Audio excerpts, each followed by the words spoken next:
ये कहानी है मुंबई में रहने वाली एक लड़की रूही की। रूही की शादी उसके बचपन के दोस्त सुशांत के साथ होने वाली है। दोनों की शादी को 20 दिन बचे होते हैं, लेकिन रूही अपनी लाइफ को फिल्मी स्टाइल में जीना पसंद करती है। रूही चाहती थी कि उसकी शादी 14 फरवरी को वैलेंटाइन डे वाले दिन होती, लेकिन शादी 2 मार्च को तय हुई। रूही चाहती थी कि उसकी शादी 14 फरवरी को ही हो, तो उसने प्लान बनाया कि वो दोनों बहाना लगाकर बाहर कहीं मंदिर में जाकर शादी कर लेंगे। इस तरह दोनों दोपहर को बहाना लगाकर एक दोस्त को लेकर वहां से निकल पड़ते हैं। वो एक गांव भरतपुर की तरफ निकल पड़ते हैं, जहां पर एक मंदिर है। यहां पर कई मूवीज की शूटिंग हो चुकी थी, इसी कारण रूही चाहती थी कि उनकी शादी वहीं पर हो। फिर वो किसी को नहीं बताएंगे और तय समय पर रीति रिवाजों के साथ शादी कर लेंगे। ये गांव एक घने जंगल में था। ये इलाका था तो बहुत ही सुंदर, लेकिन यहाँ तक जाना बहुत ही मुश्किल था। यहाँ पर आकर उनको पता लगता है कि यहाँ पर तो फोन की रेंज भी नहीं आ रही। रात के करीब 8 बज गए थे। जब वो मंदिर पहुंचे तो वहां पर उन्हें एक पुजारी मिलता है, जो कहता है कि रात को शादी की रस्म पूरी नहीं की जा सकती, इस कारण उन्हें सुबह का इंतजार करना होगा। तब तीनों परेशान हो जाते हैं कि यहाँ पर वो रुकेंगे कहाँ। वो तो सोचकर आए थे यहाँ पर शादी करके वो यहाँ से चले जाएंगे। अब ये उनके लिए परेशानी का सबब बन जाता है, लेकिन गांव वालों से मिलकर उनके मन में ये शंका नहीं रहती। गांव वाले उन्हें रहने के लिए घर देते हैं और उन्हें खाना भी खिलाते हैं। तो सुशांत कहता है कल सुबह ही शादी करके यहाँ से निकल जाएंगे। जब इसे गांव वाले सुनते हैं तो वहाँ पर सन्नाटा सा छा जाता है। गांव वालों को इस तरह से चुप देखकर रूही, सुशांत और वरुण भी हैरान हो जाते हैं। वो जानना चाहते हैं कि आखिर गांव वाले इस तरह से चुप क्यों हो गए हैं। तब सब अपने अपने घर को निकल जाते हैं। कोई भी तीनों से बात तक नहीं करता। तब एक बुजुर्ग महिला उनके पास आती है और उनसे कहती है कि यह गांव में एक शापित चुड़ैल घूमती है। वो उस लड़की को वश में कर लेती है जिसकी शादी होने वाली होती है। आज रात इस लड़की को अकेला मत छोड़ना। ये कहकर वो बूढ़ी औरत वहां से चली जाती है। इस बात को सुनकर तीनों हंसने लगते हैं और घर में चले जाते हैं।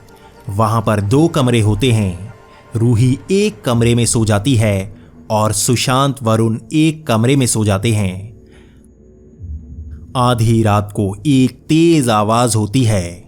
सुशांत उठकर देखता है, ये आवाज रूही के कमरे से आ रही होती है। सुशांत वरुण को नींद से जगाता है और दोनों रूही के कमरे में जाते हैं। वहां कमरे में उन्हें कुछ अलग ही देखने को मिलता है। सारा सामान नीचे गिरा होता है और रूही दीवार को खरोंच रही होती है। वरुण तो डर के मारे वहीं अकड़ सा जाता है, लेकिन सुशांत हिम्मत करके आगे बढ़ता है। वो जैसे ही रूही के पास पहुंचता है तो रूही पीछे मुड़कर देखती है तो सुशांत के होश उड़ जाते हैं। रूही का चेहरा किसी चुड़ैल से कम नहीं होता।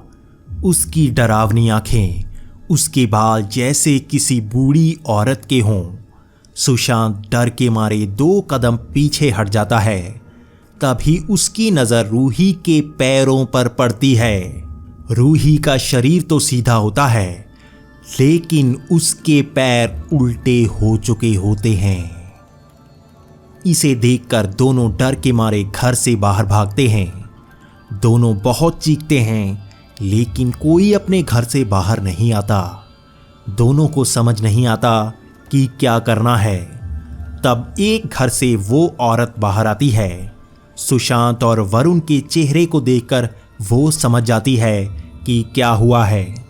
सुशांत कहता है कि हमारी मदद करो, तो वो औरत कहती है कि अब तुम्हारी मदद हम नहीं, सिर्फ तुम खुद कर सकते हो। वो लड़की अब उस चुड़ैल की कैद से बाहर नहीं आ सकती। वो शादी की रस्म से जुड़ी थी, लेकिन उसकी शादी नहीं हुई। उस चुड़ैल के साथ भी ऐसा ही हुआ था। इसी कारण वो ऐसी लड़कियों को अपना शिकार बनाती है। इतना कहकर वो औरत वहां से चली जाती है। सुशांत बहुत ज़्यादा परेशान हो जाता है कि अब वो क्या करे।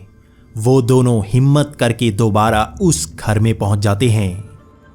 वहां बेड पर रूही सोई होती है। जब आवाज़ सुनकर वो उठती है तो वो ठीक लग रही होती है। सुशांत और वरुण को देखकर वो कहती है कि क्या हुआ, वो इतना डरे हुए क्यों खड़े हैं।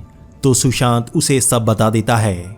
रूही बड़ी हैरानी के साथ सब सुनती है, जैसे उसे कुछ पता ही ना हो।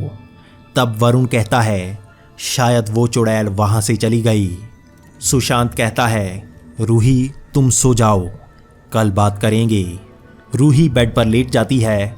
वो दोनों अपने कमरे की तरफ जाते हैं तो वरुण कहता है अच्छा हुआ वो चली गई।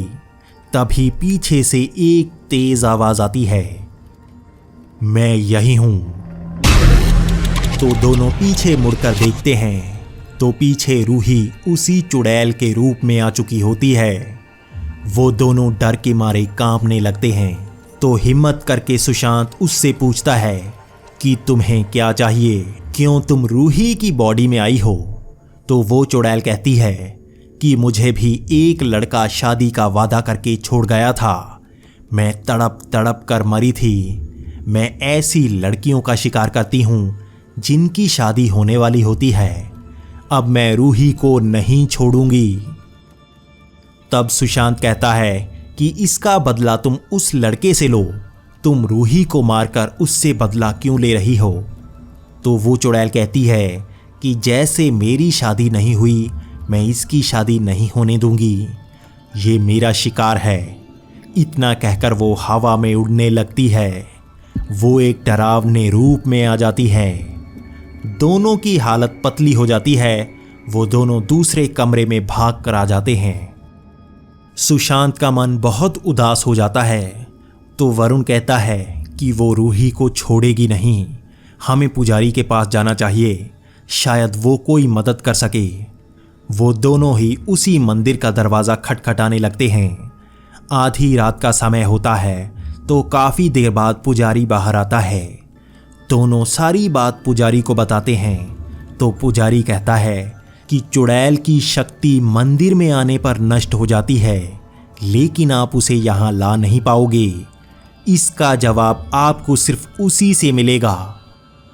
दोनों ही मायूस होकर दोबारा घर आ जाते हैं। जब वो कमरे के अंदर आते हैं तो वो चुड़ैल रूप उनके सामने बैठा होता है।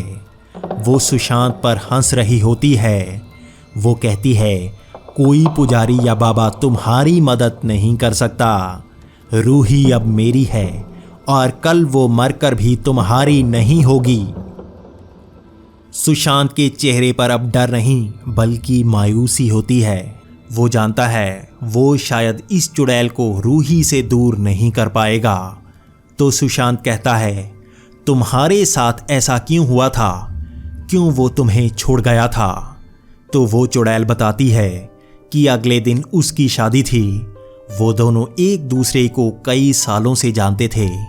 उस रात उसके चेहरे पर कुछ गिर गया जिससे उसके चेहरे पर निशान पड़ गया था। जब इसका पता उस लड़के को पड़ा तो उसने शादी वाले दिन रिश्ता तोड़ दिया।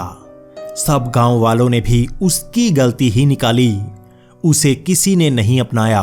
वो तड़प तड़प कर मारी गई। सुशांत कहता है इसमें रूही की क्या गलती है। तो चुड़ैल कहती है इसकी गलती नहीं, लेकिन मेरी भी तो गलती नहीं थी। मैंने भी भुगता, अब ये भी भुगतेगी। सुशांत जानता था कि वो चाहे कुछ भी कह दे, वो चुड़ैल रूही को जाने नहीं देगी। उसकी वो शैतानी मुस्कान सुशांत को समझ आ रही थी। जैसे वो अकेली रह गई थी, वैसे ही वो रूही को भी अकेला करके मारना चाहती थी। तो सुशांत कहता है कि मैं रूही से शादी करना चाहता हूँ, ये मेरा सच्चा प्यार है। तो वो चुड़ैल कहती है कि मेरी शादी नहीं हुई, मैं किसी की नहीं हुई तो रूही भी किसी की नहीं होगी। तो उस मायूसी में सुशांत कहता है, तुम रूही को मत मारो, मैं तुम्हें और रूही दोनों को अपना लूंगा। मैं दोनों से शादी करने को तैयार हूं। अब उस चुड़ैल का मुस्कान वाला चेहरा मायूस हो जाता है। वो चुड़ैल कहती है, तुम बदसूरत चुड़ैल को क्यों अपनाओगे? तो सुशांत कहता है, रूही मेरा प्यार है, अगर तुम उसे मुझको वापस दे दो तो मैं तुम्हें भी अपनाने को तैयार हूं। तो वो चुड़ैल एक ऊंची चीख मारती है और रोने लगती है। वो कहती है, रूही तुम्हारी है, मैं इसे छोड़ती हूं, मैं किसी और का शिकार करूंगी। तब सुशांत कहता है, तुम क्यों फिर किसी बेकसूर को मारोगी? मैं तुम्हें अपना रहा हूं। सुशांत अपने कमरे में जाकर मंगलसूत्र लेकर आता है और उसके गले में डाल देता है। तब वो चुड़ैल चीखने लगती है और कहती है, मेरा दर्द खत्म हुआ, अब मैं हमेशा के लिए जा रही हूं। इतना कहते ही रूही का रूप वापस आ जाता है। रूही को कुछ याद नहीं होता। सुशांत उसे गले लगा लेता है। वो रूही को कुछ नहीं बताता। अगले दिन वो उसी मंदिर में शादी करते हैं और मुंबई वापस निकल लेते हैं। दोबारा कभी वो चुड़ैल किसी को नजर नहीं आती। अगर आपको ये वीडियो अच्छी लगी हो तो हमारा चैनल डर एक एहसास सब्सक्राइब जरूर कर लें। यहां पर आपको ऐसी ही वीडियोस देखने को मिलेंगी।